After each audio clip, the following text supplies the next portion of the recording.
everyone, welcome back to my channel. Or if you're new here, hello. I hope you subscribe. So, as you can tell from the title of this video, I am going to be telling you about how to apply to Qatar Airways to be a cabin crew or a flight attendant. One of the same things, okay?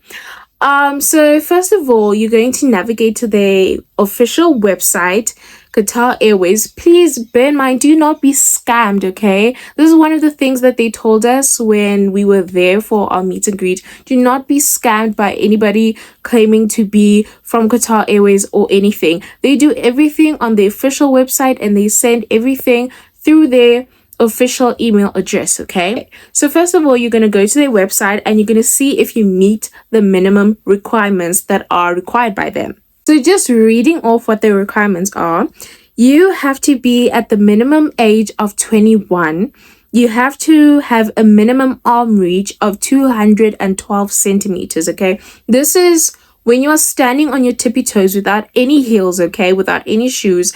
When you put your arm up like this, you have to be able to reach 212 centimeters. And then you have to have your high school certificate, okay? Either your NSC or I forgot what private schools do, IB something, I'm not sure.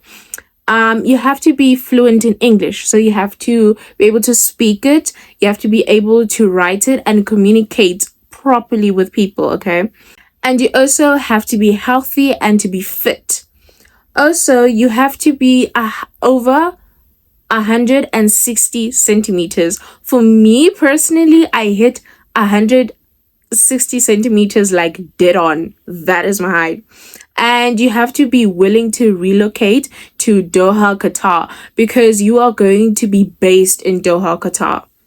So, side note, even though it says you have to be fluent in English, okay, it does help your chances of getting accepted if you do know another language though. But you have to be actually fluent in the language to put it down where you actually say that, oh, okay, I know another language, I can read, I can write, and I can speak it. Once you've seen the minimum requirements and you're like, I meet all of them, okay, then you go onto their website and they will have an application open, right? It is specific to your city. So if you're in Joburg, you're going to apply to the Joburg meet and greet. If you're going to, if you live in Durban, then you're going to apply to the Durban one. If you live in Cape Town, then the Cape Town one, right? I think those are the three major cities that they host in. Oh yes, they might be Pretoria. I am not quite sure. I'll just have to double check which cities that they have meet and greets in. Now you'll notice that I keep saying meet and greet and not an open day. It's because in South Africa, when they are recruiting, they don't host open days where just anyone can come. You have to have a pre-approval invite where they tell you, congratulations, you have been invited to our meet and greet. Once you've submitted your online application, you can't just rock up to the place and be like, I'm here to apply, okay? They have to personally invite you, tell you where the venue is and what time your specific interview is with them. So you'll see that, okay, they're hosting a meet and greet in, say, Cape Town, for example. That's where I did mine. I had previously missed the call for Johannesburg because I didn't know exactly that this type of thing goes on. And I sort of just saw an advert for the Cape Town one and I was like, oh, might as well, the job market is tough right now. If they're telling me to go from Joburg to Cape Town for an interview, I will go, okay? And I actually did, but I will link the video for how that interview went up here. So we've taken so many tangents, but let's come back to the application. You're going to create a profile for yourself.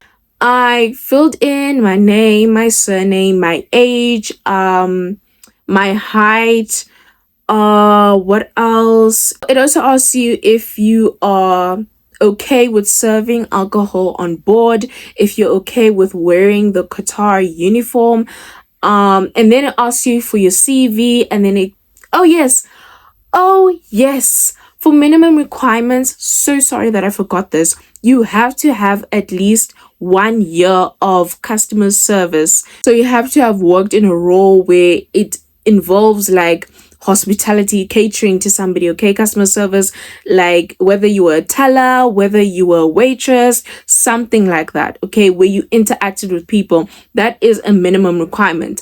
And they will ask you in the meet and greet to give a description of the type of customer service that you were doing. So when you're uploading your CV, you have to distinctively say that, okay, these are the type of customer service roles that I've been in. So once that is done, they'll send you an email that says that they've received your application and that you should change your password, because they'll give you a temporary password, okay? And then you should log back in, change your password to your desired one. And that is the username and password that you're going to use all the time to log into your profile. It does for safety, for security, safety reasons, it does. Your password, you need to reset it, I think like every 2 weeks, a week or so, somewhere there. It does expire, and then you have to reset it a couple of times as you're like keeping track of your application.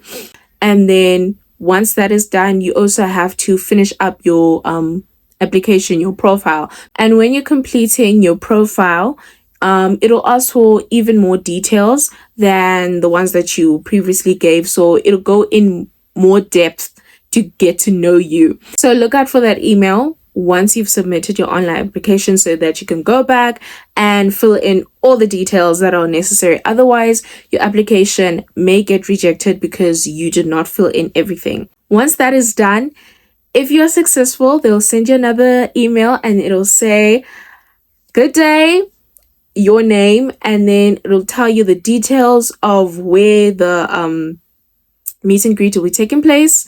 It's usually in a hotel, and then it'll tell you even what floor it is, what time you should get there.